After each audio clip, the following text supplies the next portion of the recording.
राम राम जी। आप सभी के सामने शिव पुराण का अध्याय 45 सुनाने जा रही हूँ। अध्याय का नाम है सती को शिव से वर की प्राप्ति तथा भगवान शिव का ब्रह्मा जी को दक्ष के पास भेजकर सती का वर्णन करना।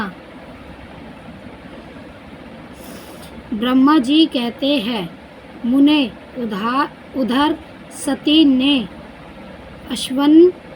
अश्वनी मास के शुक्ल पक्ष की अष्टमी तिथि को उपवास करके भक्ति भाव से सर्वेश्वर शिव का पूजन किया।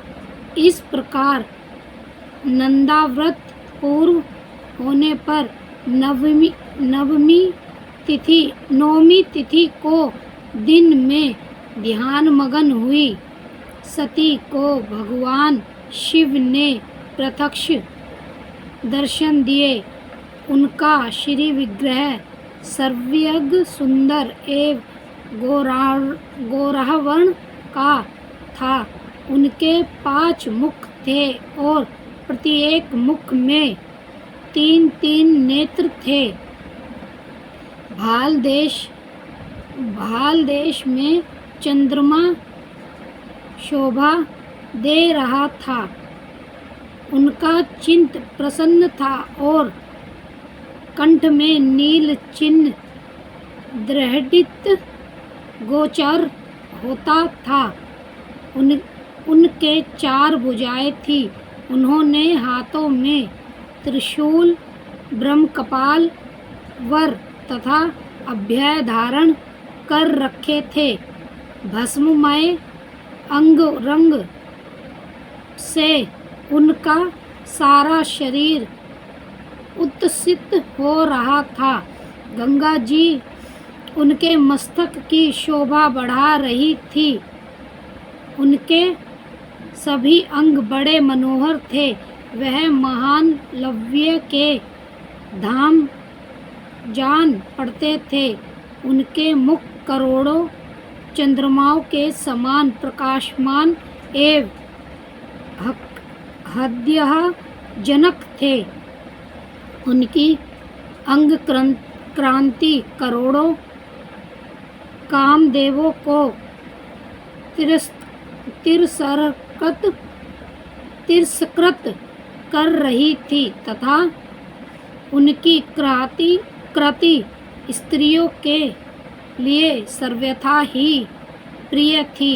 सती ने ऐसे शौर्य मधुर्य से युक्त प्रभु महादेव जी को प्रत्यक्ष देखकर उनके चरणों की वंदना की। उस समय उनका मुख लज्जा से झुका हुआ था। तत्पश्चात के तपस्या के पुंज का फल प्रदान करने वाले महादेव जी उन्हीं के लिए कठोर व्रत धारण करने वाली सती को पत्नी बनाने के लिए प्राप्त करने की इच्छा रखते हुए भी उनसे इस प्रकार बोले। महादेव जी ने कहा, उत्तम व्रत का पालन करने वाली दक्ष नंदिनी, मैं तुम्हारे इस व्रत से बहुत प्रसन्न हूँ। इसीलिए कोई वर मांगो। तुम्हारे मन को जो अभिष्ट होगा वही वर मैं तुम्हें दूंगा। ब्रह्मा जी कहते हैं, मुने जगदीश्वर महादेव जी यद्यपि सती के मनोभाव को जानते थे तो भी उनकी बात सुनने के लिए बोले, कोई वर मांगो। परंतु सती लज्जा के अधीन हो गई थी। इसीलिए उनके हृदय में जो बात थी उसे वह स्पष्ट शब्दों में कह न सकी। उनका जो अभिष्ट मनोरथ था वह लज्जा से अचित अच्छाहित्य हो गया। प्रणवलभ्य शिवा का प्रिय वचन सुनकर सती अत्यंत प्रेम में मगन हो गई। इस बात को जानकर भक्तवात्सल भगवान शंकर बड़े प्रसन्न हुए और शीघ्रतापूर्वक बारंबार कहने लगे, वर मांगो, वर मांगो। सत्यपुरुष के अक्षय भूत अंतर्यामी शंभु सती की भक्ति के वशीभूत हो गए थे। तब सती ने अपनी लज्जा को रोककर महादेव जी से कहा, वर देने वाले प्रभु, मुझे मेरी इच्छा के अनुसार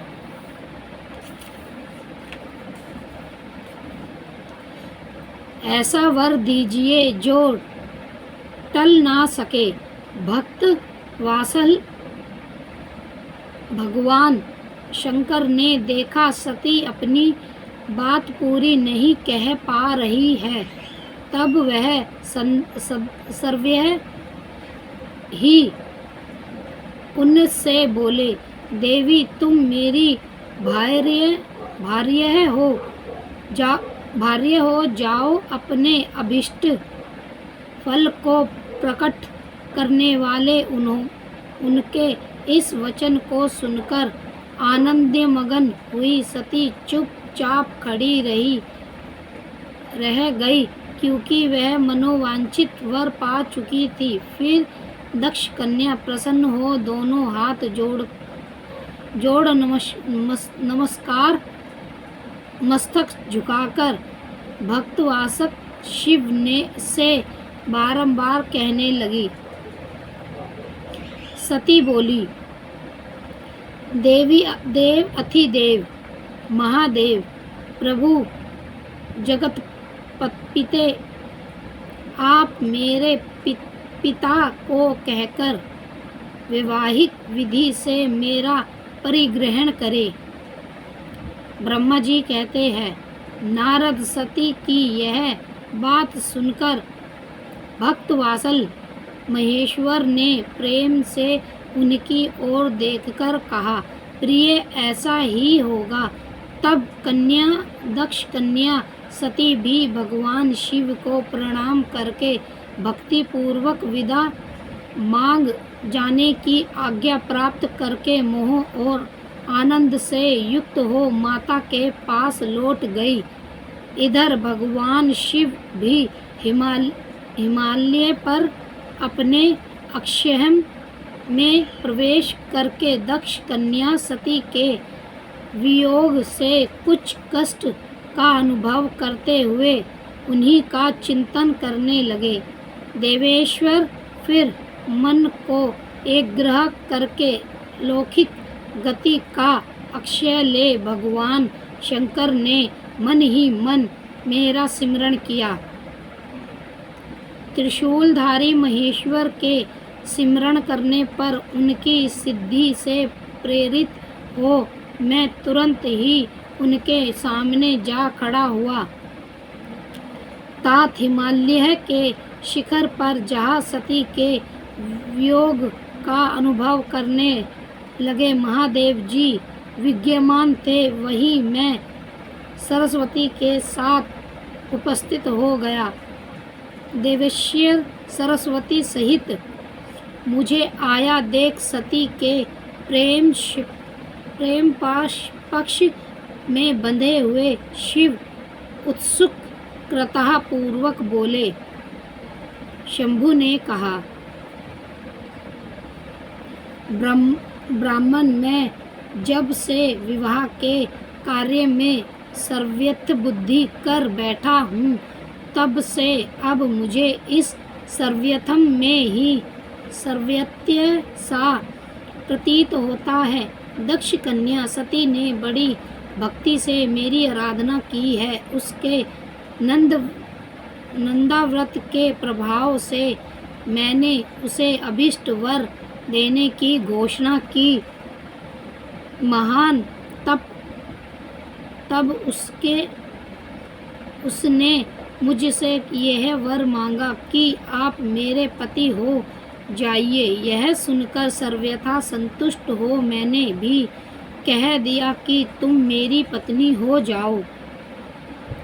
तब दक्ष यानी सती मुझसे बोली, जगतपिते, आप मेरे पिता को सूचित करके विवाहिक विधि से मुझे ग्रहण करें। ब्राह्मण उनकी भक्ति से संतोष होने के कारण मैंने उसका वह अनुरोध भी स्वीकार कर लिया। विधात अब सती अपनी माता के घर चली गई और मैं यहाँ चला आया। इसीलिए अब तुम मेरी आज्ञा से दक्ष के घर जाओ और ऐसा यत्न करो जिससे प्रजापति दक्ष शीघ्र ही मुझे अपनी कन्या का दान कर दे। उनके इस प्रकार आज्ञा देने पर कृतहृत और प्रसन्न हो गया। तब उन भक्तवासल विश्वनाथ से इस प्रकार बोला। मुझ ब्राह्मण ने कहा, भगवान शंभु, आपने जो कुछ कहा है उस पर भली भांति विचार करके हम लोगों ने पहले ही उसे सुनिश्चित कर दिया है। वृक्ष भज्य है, इसमें मुख्यतः देवताओं का और मेरा भी सर्वस्व है। दक्ष सदैव ही आपको अपनी पुत्री प्रदान करेंगे, किंतु आपकी आज्ञा से मैं भी उनके सामने आपका संदेश कह दूंगा। सर्वेश्वर महाप्रभु महादेव जी से ऐसा कहकर मैं अत्यंत वेगशाली रथ के द्वारा दक्ष के घर जा पहुंचा। नारद जी ने पूछा, व्रताओं में श्रेष्ठ महाभाग वृद्धात बताइए। जब सती घर पर लौटकर आई तब दक्ष ने उनके लिए क्या किया? ब्रह्मा जी ने कहा, तपस्या करके मनोवांछित वर पाकर सती जब घर को लौट गई तब उन्होंने माता पिता को प्रणाम किया। सती ने अपनी सखी के द्वारा माता पिता को तपस्या संबंधी सब समाचार कहलवाया। सखी ने यह भी सूचित किया कि सती को महादेव जी से वर की प्राप्ति हुई है। वह सती की भक्ति से बहुत संतुष्ट हुए हैं। सखी के मुख से सारा वृत्तांत सुनकर माता पिता को बड़ा आनंद प्राप्त हुआ और उन्होंने महान उत्सव किया। उदार चेता दक्ष और महान नरसिंहानी वीराणी ने ब्राह्मणों को उनकी इच्छा के अनुसार द्रव्य दिया तथा अन्य अनंदियों और दीनों को भी दान बांटा। प्रसन्नता बांटने वाली अपनी पुत्री को हृदय से लगाकर माता वीराणी ने उसका मस्तक सूंघा और आनंदमय मगन होकर उसकी बारंबार प्रशंसा की। तदनंतर कुछ काल व्यतीत होने पर धर्म यज्ञों में श्रेष्ठ दक्ष इस चिंता में पड़े कि मैं अपने इस पुत्री का विवाह भगवान शंकर के साथ किस तरह करूं। महादेव जी प्रसन्न होकर आए थे, पर वह तो चले गए। अब मेरी पुत्री के लिए वह फिर कैसे कहाँ आएंगे? यदि किसी को शीघ्र ही भगवान शिव के निकट भेजा जाए तो यह भी उचित नहीं जान पड़ता, क्योंकि यदि वह इस तरह अनुरोध करने पर भी मेरी पुत्री को ग्रहण न करे तो मेरी याचना निष्फल हो जाएगी। इस प्रकार की चिंता में पड़े हुए प्रजापति दक्ष के सामने मैं सरस्वती के साथ सहसा उपस्थित हुआ। मुझ पिता को आया देख दक्ष प्रणाम करके विनीत भाव से खड़े हो गए। उन्होंने मुझ सदैव भू को यथोयोग आसन दिया। तदनंतर दक्ष ने जब मेरे आने का कारण पूछा तब मैंने सब बातें बताकर उनसे कहा, प्रजापति भगवान शंकर ने तुम्हारी पुत्री को प्राप्त करने के लिए निश्चय ही मुझे तुम्हारे पास भेजा है। इस विषय में जो श्रेष्ठ कृत्य हो उसका निश्चय करो। जैसे सती ने नाना प्रकार के भाव से तथा सत्यविक व्रत के द्वारा भगवान शिव की आराधना की है, उसी तरह वह भी सती की आराधना करते हैं। इसीलिए दक्ष भगवान शिव के लिए ही संकल्प प्रकट हुई। अपनी इस पुत्री को तुम अविलंब उनकी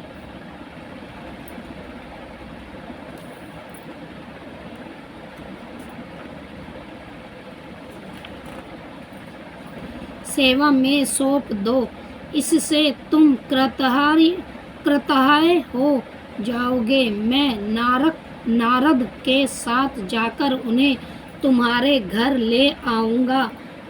फिर तुम उन्हीं के लिए उत्पन्न हुई अपनी यह पुत्री उनके हाथ में दे दो। ब्रह्मा जी कहते हैं, नारद, मेरी यह बात सुनकर मेरे पुत्र दक्ष को बड़ा हर्ष हुआ। वह अत्यंत प्रसन्न होकर बोले, पिताजी, ऐसा ही होगा। मुने, तब मैं अत्यंत हर्षित हो वहाँ से उस स्थान को लौटा जहाँ लोक कल्याण में तत्पर रहने वाले भगवान शिव बड़ी उत्सुकता से मेरी प्रतीक्षा कर रहे थे। नारद, मेरे लौट आने पर स्त्री और पुत्री सहित प्रजापति दक्ष भी पूर्व काम हो गए। वह इतने संतुष्ट हुए मानो अमृत पीकर आज्ञा गए हो।